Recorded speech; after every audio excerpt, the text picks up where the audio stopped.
So first, loss of electricity. So over 1 million homes in Louisiana and Mississippi, including all of New Orleans, lost power. And the power is going to be out for the rest of the month to some residents, according to the electrical operator there in Louisiana. So winds hit 150 miles an hour, 240 kilometers per hour, and it toppled a major transmission tower and knocked out thousands of miles of lines and hundreds of substations. In fact, it destroyed over 22,000 power poles and over 26,000 spans of wire. Those are the wire that run between transmission lines. So that was basically wiped out immediately. And it destroyed more than Katrina, Zeta, and Delta, those 3 hurricanes combined, just Hurricane Ida alone.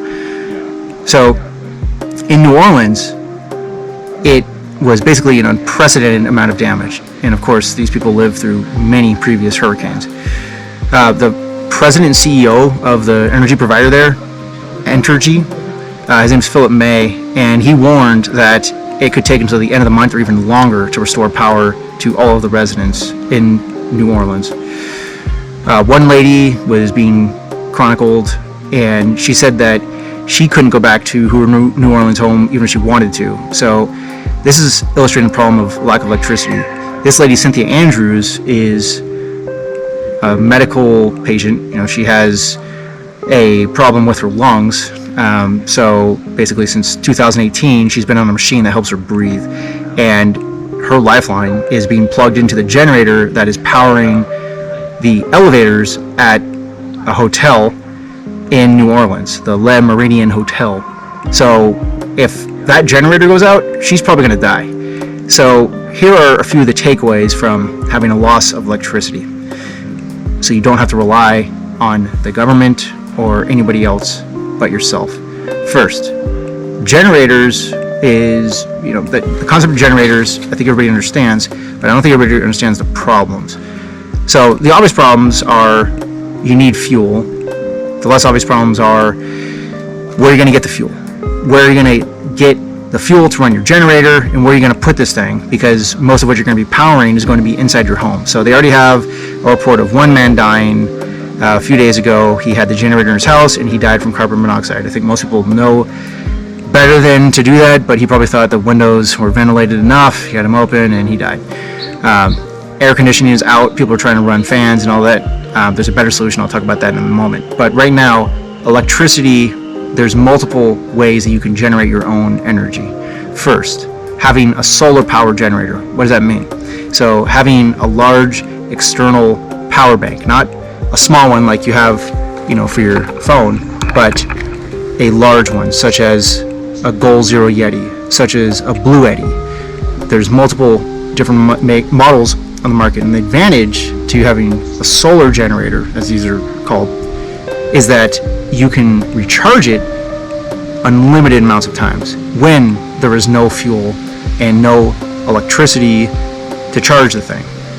So what you do is you have solar panels, and you can also tap into the solar in your house in some instances if you have it wired that way, if you have inverters, etc. But the easiest way is to get a large power bank with a foldable array of solar panels, at least 100 watts, but you can combine these panels to build them up to 500 watts, 1,000 watts. The more wattage, the faster it'll recharge your power bank.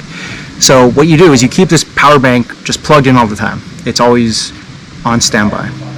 And it's not just for emergencies. You'll take this thing camping, you'll use it for backyard barbecues, a whole number of uses. Take it to your kids' sports games so you can keep people's phones charged, you can power a fan, you can keep your camera gear recharged. But the main use is for emergency. So when the power cuts off, then you have instant access to your generator. It's portable. You can bring it upstairs. You can bring it to a neighbor's house. You can plug in 100-foot extension cord so you can help your neighbors out. Mainly, you want to focus on keeping your food fresh. You want to keep your medicines safe. And to a lesser extent, if you have the capacity, you want to be able to run your fans, your portable fans, or small air conditioners. You don't want to power the whole house with it. You just want to isolate the most important circuits. So with these power banks, most people probably didn't have these. And of course, if it gets flooded, then it's useless. So you want to keep this in a place where it's protected. Ideally, you keep this in your car, or you move it to your car as soon as you get the warning potential flooding. And I want to talk about that in a moment, why you should evacuate at your earliest possible opportunity so you can do so safely while you still can.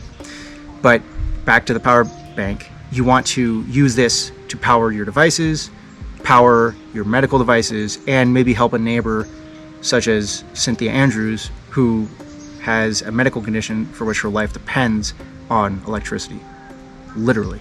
So that's one option.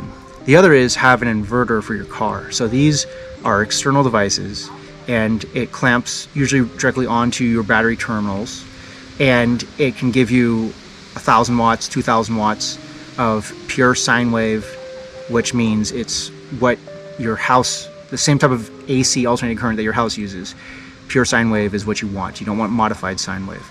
But let me stay focused here. Pure sine wave inverter, you can look it up, and then you can recharge all of your devices. You can recharge your headlamps. You can recharge your kids' toys so they're not just nagging you for help. They're taken care of, they're distracted while you're figuring out what you can do, and you can keep them calm, because you need all of your mental faculties available to you, not split between the emergency at hand and keeping your kids occupied so they're not crying.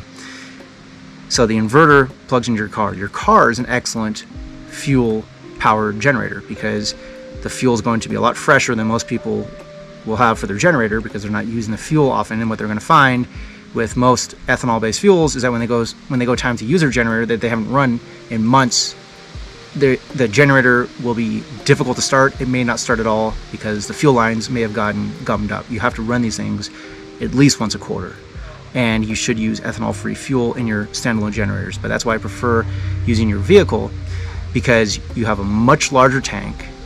It's generally a very safe generator. Your car can idle for usually several days. Don't ever let your tank get below half, no matter what, especially during an emergency, because you don't know when you're going to be able to find fuel, which I'll talk about in a moment. So using your inverter and a very heavy duty long extension cord, you can run that into your house. And then what can you do with that? You can power a standalone fridge. So instead of having these giant sub-zero fridges with all your stupid ice cream and things you don't need, have a standalone icebox, freezer chest, small fridge, just for the essential items. Not the candy, not the stupid stuff, the meats, the perishable dairy products, and of course your medications. And some people have them for their pets too, your parents, etc. So you would run the extension cord from that inverter into your house, or you just keep the fridge outside, but I recommend you put it in your house, and you keep your car in the driveway idling. Or if you're going to do it in your garage, be very careful. You have to make sure everything's vented. Don't even go out there when it's running. Let the car, I would turn it off quickly and get out of the garage, let it completely vacate the fumes, open the garage door, etc. But the point is, you have multiple sources of energy. And once your car is running, if you have enough fuel, you're going to want to use all those 12-volt devices. So USB everything.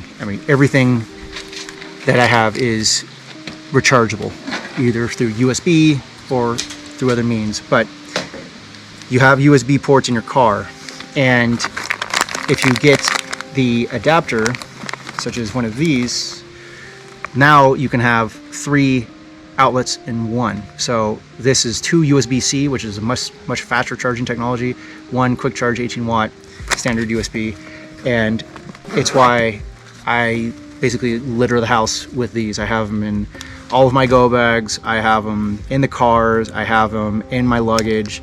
You really can't have too many of these, and it's expandable, and it's 1 to 3. So you have your USB-C, you have your micro USB, and you have your lightning. You'll be able to charge just about any device you have and any device a friend or neighbor has when you're traveling.